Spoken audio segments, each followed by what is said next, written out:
பிரியமான நேயர்களே, கடந்த நிகழ்ச்சியிலே யாக்கோபு தனது மாமனான லாபானுடைய வீட்டிலிருந்து தன் மனைவிகளோடும் பிள்ளைகளோடும் ஒட்டகங்களோடும் மிருக ஜீவன்களாகிய மந்தைகள் அனைத்தோடும் கூட புறப்பட்டான் என்று வாசித்தோம். இன்று நாம் ஆதியாகமம் 31 அதிகாரம் 25 முதல் சிந்திக்கப் போகிறோம். பாருங்கள், வாசிக்கிறேன். ஆதியாகமம் 31 அதிகாரம் 25. லாபான் யாக்கோபினிடத்தில் வந்தான். யாக்கோபு மலையிலே தன் கூடாரத்தை போட்டிருந்தான். லாபானும் தன் சகோதரரோட கூட கீலேயாத் மலையிலே கூடாரம் போட்டான். லாபானை சற்றே கவனியுங்கள். அவனும் தந்திரமான ஒரு மனிதன்தான். கோபத்தோடும் எரிச்சலோடும் தான் அவன் புறப்பட்டு வருகிறான். தனக்குரிய சொத்து எல்லாவற்றையும் யாக்கோபு எடுத்துக்கொண்டு போகிறான் என்பது போல அவன் வருகிறான். சொல்ல வேண்டுமென்றால், யாக்கோபை கொலை செய்துவிட்டு கூட தன்னுடைய பிள்ளைகளையும் பேர பிள்ளைகளையும் கூட்டிக் கொண்டு போய்விட வேண்டும் என்ற எண்ணத்தோடு அவன் வருகிறான். பாருங்கள், ஆதியாகமம் 31, 26, 27. அப்பொழுது லாபான் யாக்கோபை நோக்கி, நீ திருட்டளவாய் புறப்பட்டு என் குமாரத்திகளை யுத்தத்தில் பிடித்த சிறைகளைப் போல கொண்டு வந்தது என்ன செய்கை? நீ ஓடிப்போவதை மறைத்து எனக்கு அறிவியாமல் திருட்டளவாய் என்னிடத்திலிருந்து வந்துவிட்டது என்ன? நான் உன்னை சந்தோஷமாய் சங்கீதம், மேள தாளம், கிண்ணற முழக்கத்துடனே அனுப்புவேனே. அவனுடைய வார்த்தைகளை கவனித்தீர்களா? ஒரு அருமையான பிரிவு உபசார விழாவை அவனுடைய குடும்பத்திற்கு கொடுக்காமல் யாக்கோபு அவர்களை அழைத்து வந்தது போன்ற ஒரு குற்ற உணர்வு அவனுக்கு ஏற்படும்படியாக பேசுகிறான். இவ்வாறு அவன் சொன்னானே ஒழிய அவன் இப்படிப்பட்ட காரியங்களை செய்திருக்கவே மாட்டான். மேலும் அவன் சொல்வதை கேளுங்கள். குடும்ப உணர்ச்சிகளை எழுப்பும் காரியங்களை அவன் சொல்கிறான். ஆதியாகமம் 31, 28. என் பிள்ளைகளையும் என் குமாரத்திகளையும் நான் முத்தம் செய்ய விடாமல் போனதென்ன? இந்த செய்கையை நீ மதியில்லாமல் செய்தாய். அவனுடைய வார்த்தைகளை கவனித்தீர்களா? என் பிள்ளைகள் என்று அவன் சொல்வது அவனுடைய பேர பிள்ளைகளை கூறுகிறான். இந்த உலக சரித்திரத்தை பொறுத்தமட்டிலேயும் இந்த பிள்ளைகள் மிகவும் குறிப்பிடத்தக்க பிள்ளைகள். வசனம் 29 பாருங்கள். உங்களுக்கு பொல்லாப்பு செய்ய எனக்கு வல்லமை உண்டு, ஆகிலும் உங்கள் தகப்பனுடைய தேவன் நீ யாக்கோபோடே நன்மையே அன்றி தீமை ஒன்றும் பேசாதபடிக்கு எச்சரிக்கையாயிரு என்று நேற்று ராத்திரி என்னோடே சொன்னார். கவனித்தீர்களா? தொடர்ந்து பேச பேச அவன் உள்ளத்தின் ஆழத்தின் வார்த்தைகள் வெளியே வர ஆரம்பிக்கிறது. அவன் உண்மையாகவே தீமை செய்யும் நோக்கத்தோடு தான் புறப்பட்டு வந்தான் என்றும், தேவனே யாக்கோபுக்கு தீமை எதுவும் செய்யக்கூடாது என்று தடுத்து நிறுத்தினார் என்றும் கூறுகிறான். வசனம் 30 பாருங்கள். இப்பொழுதும் உன் தகப்பனுடைய வீட்டின் மேலுள்ள வாஞ்சையினால் நீ புறப்பட்டு போகிறதானால் போகலாம், என் தெய்வங்களை ஏன் திருடி கொண்டு போகிறாய் என்று கேட்டான். இப்பொழுது தனது வீட்டிலே திருட்டு போன அந்த சொருபங்களை குறித்து கேட்கிறான்.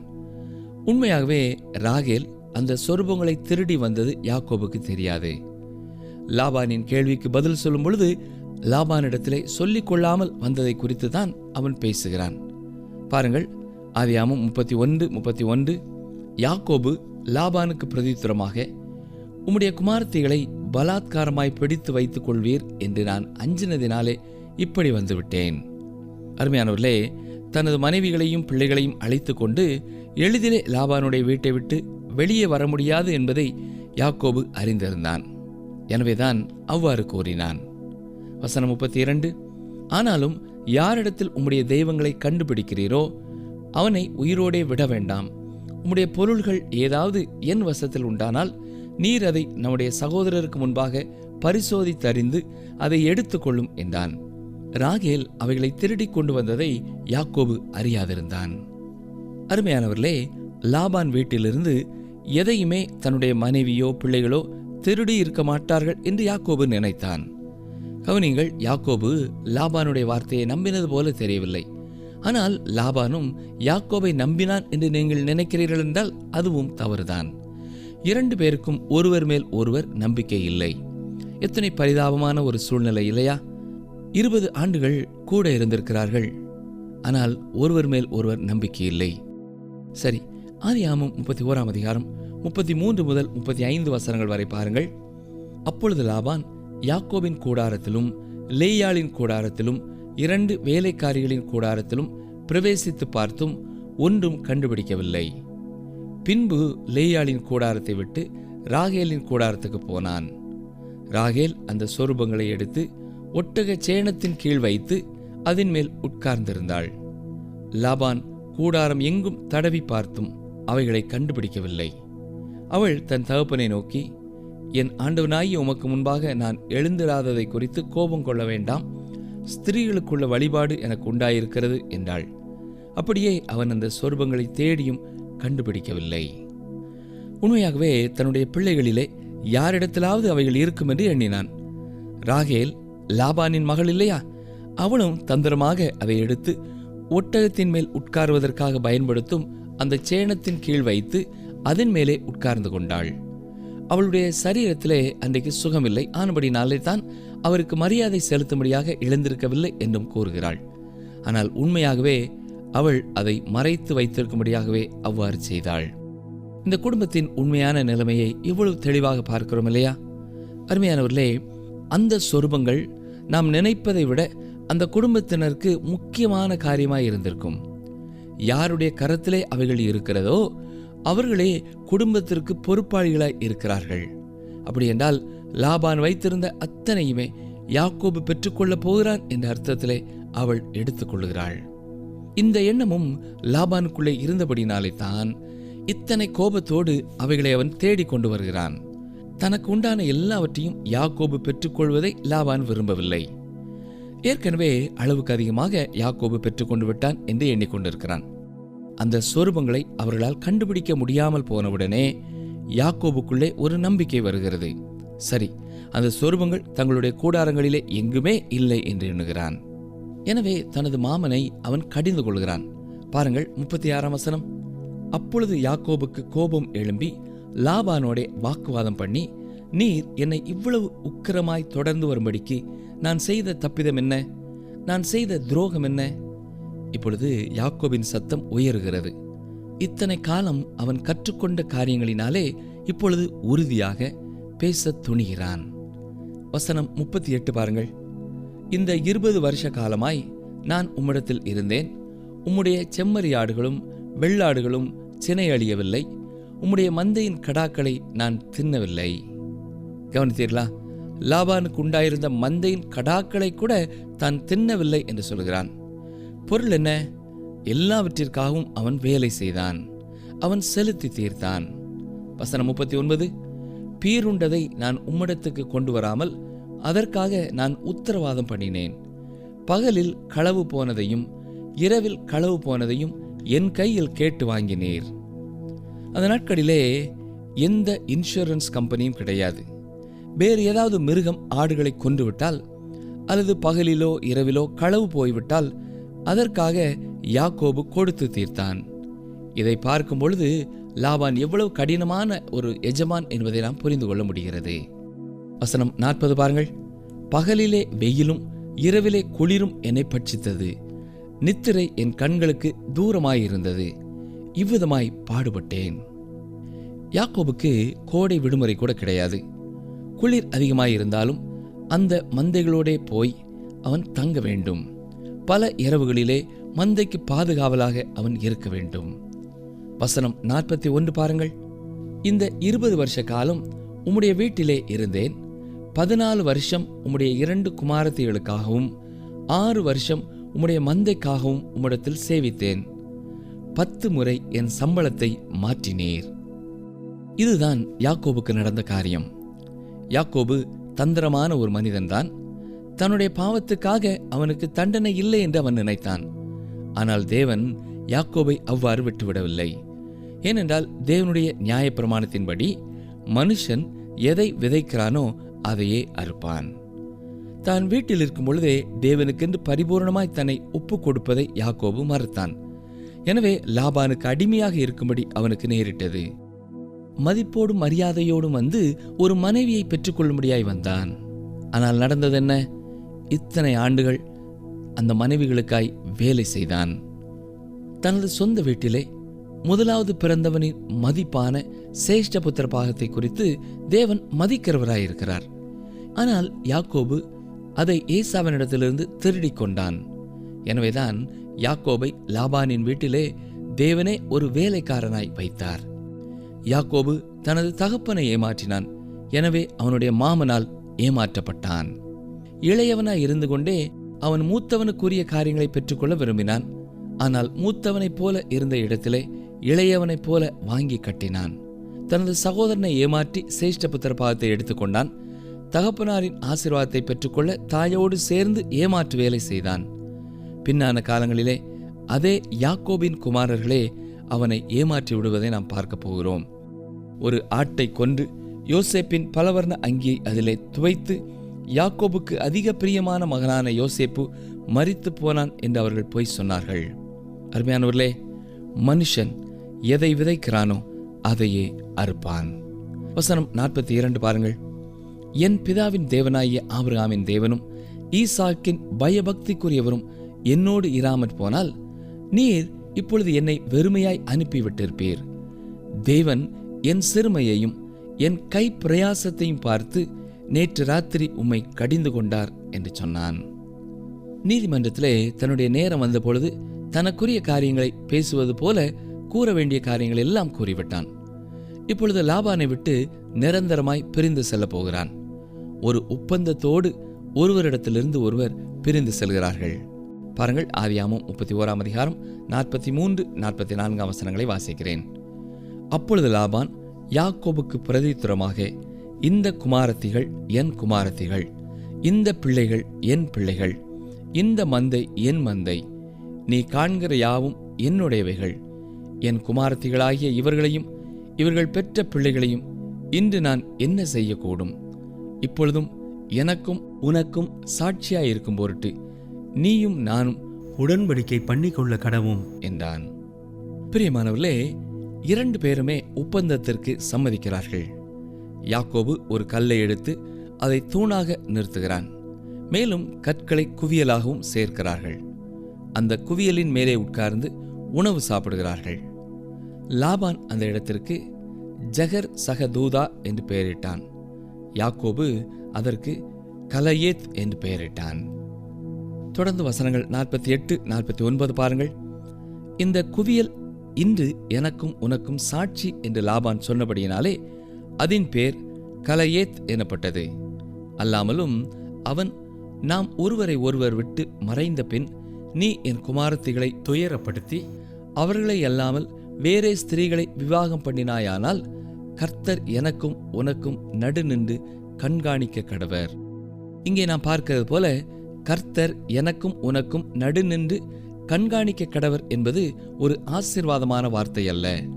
இதன் பொருள் என்னவென்றால், இனி நீ என்னிடத்திலிருந்து திருடாதபடி கர்த்தருடைய கண்கள் உன்மேல் இருக்கிறது என்று சொல்வதுதான் அது. இவ்வாறு கூறிக்கொண்ட பிறகு ஒருவரை விட்டு ஒருவர் பிரிந்து போகிறார்கள். இந்த கற்குவியலே அவர்கள் 2 பேருக்கும் நடுவாக இருக்கிறது. அந்த இடத்திற்கு பெயர்தான் மிஸ்பா. எனவே இதை தாண்டி ஒருவர் பின்னால் ஒருவர் இனி வரப்போவதில்லை என்பதை தீர்க்கமாக தீர்மானித்து விட்டார்கள். 54, 55 வசனங்களை பாருங்கள். பின்பு யாக்கோபு மலையின் மேல் பலியிட்டு போஜனம் பண்ணும்படி தன் சகோதரரை அழைத்தான். அப்படியே அவர்கள் போஜனம் பண்ணி மலையிலே ராத்தங்கினார்கள். லாபான் அதிகாலமே எழுந்திருந்து தன் குமாரரையும் தன் குமாரத்திகளையும் முத்தம் செய்து அவர்களை ஆசீர்வதித்தான். பின்பு லாபான் புறப்பட்டு தன் இடத்துக்கு திரும்பி போனான். இப்பொழுது நாம் ஆதியாகமம் 32 அதிகாரத்திற்குள்ளே கடந்து செல்கிறோம். ஆதியாகமம் 32 அதிகாரம் யாக்கோபின் வாழ்க்கையிலே ஒரு உன்னதமான நிலைமையை நமக்கு காண்பிக்கிறது. இங்கே யாக்கோபு மனம் திரும்பினான் என்று சொல்ல முடியாது. அவன் மாம்சீகத்திலே வாழ்ந்து கொண்டிருந்தாலும் அவன் தேவனுடைய மனிதனாய் இருக்கிறான். தேவன் அவனோடு செயல்பட்டு தொடர்ந்து அவனோடு அவர் செய்ய போகிற காரியங்களை நாம் பார்க்க போகிறோம். ஆதியாகமம் 32 அதிகாரத்திற்கு ஏசாயா 40 அதிகாரம் 29 வசனத்தை கருத்து வசனமாக நாம் சொல்லலாம். ஏனென்றால் அதுதான் யாக்கோபின் அனுபவமும். வாசிக்கிறேன். ஏசாயா 40:29. சோர்ந்து போகிறவனுக்கு அவர் பலன் கொடுத்து சத்துவமில்லாதவனுக்கு சத்துவத்தை பெருக பண்ணுகிறார். தேவனுடைய உண்மையான சாட்சியாய் இருக்கும்படியாக, அவருடைய பணியிலே பயனுள்ள கனி கொடுக்கும் ஒருவனாய் இருக்கும்படியாக தேவனே அவனோடு நேரடியாக இடைப்படுகிறார். பாருங்கள், ஆதியாகமம் 32 அதிகாரம் முதல் 2 வசனங்களை வாசிக்கிறேன். யாக்கோபு பிரயாணம் பண்ணுகையில் தேவதூதர்கள் அவனை சந்தித்தார்கள். யாக்கோபு அவர்களை கண்டபோது, இது தேவனுடைய சேனை என்று சொல்லி அந்த ஸ்தலத்திற்கு மக்னாயிம் என்று பெயரிட்டான். தொடர்ந்து 3 முதல் 5 வசனங்களையும் பாருங்கள். பின்பு யாக்கோபு ஏதோம் சீமையாகிய சேயீர் தேசத்தில் இருக்கிற தன் சகோதரனாகிய ஏசாவினிடத்துக்கு போகும்படி ஆட்களை அழைப்பித்து, நீங்கள் என் ஆண்டவனாகிய ஏசாவினிடத்தில் போய், நான் இதுவரைக்கும் லாபானிடத்தில் தங்கியிருந்தேன் என்றும், எனக்கு எருதுகளும் கழுதைகளும் ஆடுகளும் வேலைக்காரரும் வேலைக்காரிகளும் உண்டென்றும், உம்முடைய கண்களில் எனக்கு தயவு கிடைக்கத்தக்கதாக ஆண்டவனாகிய உமக்கு இதை அறிவிக்கும்படி ஆட்களை அனுப்பினேன் என்றும் உம்முடைய தாசனாகிய யாக்கோபு சொல்லச் சொன்னான் என்று சொல்லும்படி கட்டளை கொடுத்து தனக்கு முன்னாக அவர்களை அனுப்பினான். இப்பொழுதும் கூட தேவன் அவனை உன் தேசத்திற்கு திரும்பிப்போ என்று சொன்ன பிறகும் ஏசா தன்மேல் கோபமாயிருப்பானோ என்று பயந்து கொண்டு யாக்கோபு தேவனை விசுவாசியாமல் தந்திரமுள்ளவனாய் செயல்படுகிறான். அந்த பழக்கத்தை அவனால் விட்டுவிட முடியவில்லை. லாபானுடைய வீட்டிலே எத்தனை அனுபவங்களை அவன் பட்டிருந்தாலும் அவன் வாழ்க்கையிலே இன்னமும் விசுவாசமில்லை, மாற்றமில்லை. இப்பொழுது தன் தகப்பன் தேசத்தை நோக்கி திரும்புகிறான். தேவன் கூறியபடினாலேதான் அவன் புறப்பட்டு போகிறான். 20 ஆண்டுகளுக்கு முன்னதாக வீட்டை விட்டு வரும்பொழுது ஏசாவின் மனநிலை எப்படி இருந்தது என்பதை எண்ணி பார்க்கிறான். ஏனென்றால் ஏசா யாக்கோபை கொலை செய்ய வேண்டும் என்று தீர்மானம் பண்ணியிருந்தான். இப்பொழுது தனது வேலைக்காரர்களை முன்னே அனுப்பி, நீங்கள் என் ஆண்டவனாகிய ஏசாவினிடத்திலே போய் என்று ஏசாவை உயர்த்தி கூறுகிறான். ஆனால் தன்னை குறித்து அவன் சொல்லும் பொழுது, உம்முடைய தாசனாகிய யாக்கோபு சொல்ல சொன்னான் என்று சொல்லும்படியாக கட்டளை கொடுக்கிறான். இதற்கு முன்னர் யாக்கோபு இவ்விதமாக பேசியதில்லை. சேஷ்டபுத்திர பாகத்திற்காக சகோதரனை ஏமாற்றினான். ஆசீர்வாதங்களையும் களவாய் எடுத்துக்கொண்டான். ஒரு கெட்ட மனிதனாகவே செயல்பட்டு வந்தான். இப்பொழுது அவனுடைய பேச்சு வித்தியாசமானதாய் இருக்கிறது. லாபானுடைய வீட்டிலே பெற்ற அனுபவங்களினாலே சில காரியங்களை கற்றுக்கொண்டான் என்று சொல்லலாம். என் ஆண்டவனாகிய ஏசா என்றும் உம்முடைய தாசனாகிய யாக்கோபு என்றும் சொல்லுகிறான். வசனம் 6 பாருங்கள். அந்த ஆட்கள் யாக்கோபினிடத்துக்கு திரும்பி வந்து, நாங்கள் உம்முடைய சகோதரனாகிய ஏசாவினிடத்துக்கு போய் வந்தோம், அவரும் 400 பேரோடே உம்மை எதிர்கொள்ள வருகிறார் என்றார்கள். இந்த செய்தி யாக்கோபை மிகவும் பயத்திற்குள்ளாக ஆக்கிவிட்டது. இப்படி அவன் 400 பேரோடு வருவதற்கான காரணம் என்ன என்று தெரியவில்லை. ஒருவேளை யாக்கோபு போய் வந்த வேலைக்காரர்களை பார்த்து அவன் கசப்பான வார்த்தைகள் எதையும் சொன்னானா, கோபமான வார்த்தைகளை பேசினாரா என்று மாறி மாறி கேட்டிருப்பான். ஒருவேளை ஒரு வேலைக்காரன், இல்லை, உம்மை பார்ப்பதை குறித்து அவர் மகிழ்ச்சியோடு தான் வந்து கொண்டிருக்கிறார் என்று கூறியிருப்பான். ஏசா மகிழ்ச்சியோடு காணப்படுவது யாக்கோபுக்கு ஒரு ஆறுதலை தரவில்லை. ஒருவேளை தன் மேலே பழியை தீர்த்து கொள்ள நேரம் வந்துவிட்டது என்பதனாலே தான் ஏசா மகிழ்ச்சியாய் இருந்திருப்பான் என்று அவன் நினைக்கிறான். என்ன இருந்தாலும் யாக்கோபு மனநிலை குழம்பியவனாக காணப்படுகிறான். ஆதியாகமம் 32 அதிகாரம் 7, 8 வசனங்களை பாருங்கள். அப்பொழுது யாக்கோபு மிகவும் பயந்து வியாகுலப்பட்டு தன்னிடத்திலிருந்த ஜனங்களையும் ஆடு மாடுகளையும் ஒட்டகங்களையும் 2 பகுதியாக பிரித்து, ஏசா ஒரு பகுதியின் மேல் விழுந்து அதை முறியடித்தாலும் மற்ற பகுதி தப்பித்துக் கொள்ள இடமுண்டு என்றான். தந்திரமானவர்களின் எண்ணம் எப்பொழுதும் தந்திரமாகவே செயல்படும். கெட்ட காரியத்தை அவன் யோசிக்கிறான். இப்படி நடந்து விடுமோ, அப்படி நடந்து விடுமோ என்று சிந்திக்கிறான். இப்பொழுது யாக்கோபு வேறு என்ன செய்கிறான் பாருங்கள். அவன் தேவனை நோக்கி கூப்பிடுகிறான். ஆதியாகமம் 32 அதிகாரம் 9, 10 வசனங்கள்.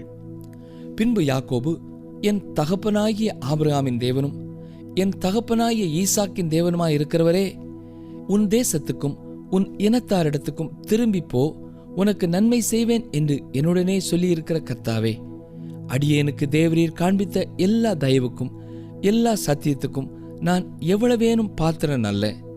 நான் கோலும் கையுமாய் இந்த யோர்தானை கடந்து போனேன். இப்பொழுது இவ்விரண்டு பரிவாரங்களையும் உடையவனானேன். கவனித்தீர்களா? இப்பொழுது தன்னுடைய பயத்தின் மத்தியிலே தேவனை நோக்கி கூப்பிடுகிறான். எந்த உறவிலே கூப்பிடுகிறான்? என் தேவனே என்று அவன் கூப்பிடவில்லை. தகப்பனாகிய ஆபிரகாமின் தேவனே, தகப்பனாகிய ஈசாக்கின் தேவனே என்று கூப்பிடுகிறான். அருமையானவர்களே, இப்பொழுது யாக்கோபினுடைய வாழ்க்கையிலே சில மாற்றத்தை நாம் பார்க்க முடிகிறது. இப்பொழுதுதான் முதலாவதாக அவனே அடியேனுக்கு தேவரீர் காண்பித்த எல்லா தயவுக்கும் எல்லா சத்தியத்துக்கும் நான் எவ்வளவேனும் பாத்திரன் அல்ல என்று சொல்கிறான். முதல் முறையாக தன்னுடைய பாவ வாழ்க்கையை தேவனுடைய சமூகத்திலே அவன் ஒத்துக்கொள்கிறான். இப்படிப்பட்ட மனநிலைமையோடு தேவனை தேடுகிற ஒவ்வொரு மனிதனையும் தேவன் கண்டுகொள்ளுவார். தாங்கள் ஒன்றுமில்லை, தாங்கள் பாவிகள் என்பதை அறிக்கையிடுகிறவர்களோடு தேவன் உரையாடுவார். இப்பொழுது யாக்கோபு சொல்லுகிற காரியம் என்ன? நான் கோலும் கையுமாய் இந்த யோர்தானை கடந்து போனேன், இப்பொழுது இவ்விரண்டு பரிவாரங்களையும் உடையவனானேன் என்று சொல்லுகிறான். கர்த்தருடைய வார்த்தைகளை கவனமாக கேட்டுக்கொண்டிருக்கிற எனக்கு அருமையான சகோதரனே, அருமையான ஐயா, அருமையான சகோதரியே, தேவன் தான் நேசிக்கிற பிள்ளைகளுடைய வாழ்க்கையிலே கடினமான சூழ்நிலைகளை அனுமதிக்கிறார். காரணம் என்னவென்றால், அவர்களுடைய இருதயத்திலே உண்மையாகவே ஒரு மாற்றம் ஏற்பட அவர் எதிர்பார்க்கிறார். இன்று உங்களுடைய வாழ்க்கையிலேயும் நீங்கள் பாடுகள், நெருக்கங்கள், கஷ்டங்கள் வழியாக கடந்து வந்து கொண்டிருப்பீர்கள் என்று சொன்னால், இன்றைக்கே நீங்கள் ஆண்டவராய் இயேசு கிறிஸ்துவை நோக்கி பாருங்கள். நீங்கள் ஒன்றுமில்லை என்பதை அறிக்கையிடுங்கள். உங்கள் பாவங்களை ஒவ்வொன்றாய் அவருடைய பாதத்திலே ஒத்துக்கொள்ளுங்கள். உண்மையான உங்கள் இருதயத்தை நீங்கள் உணர்ந்து கொள்வீர்கள் என்றால் உங்களோடும் அவர் தொடர்ந்து பேசுவார். நீங்கள் செய்ய வேண்டியதை உங்களுடைய வாழ்க்கையிலே உங்களுக்கு கற்றுத் தருவார்.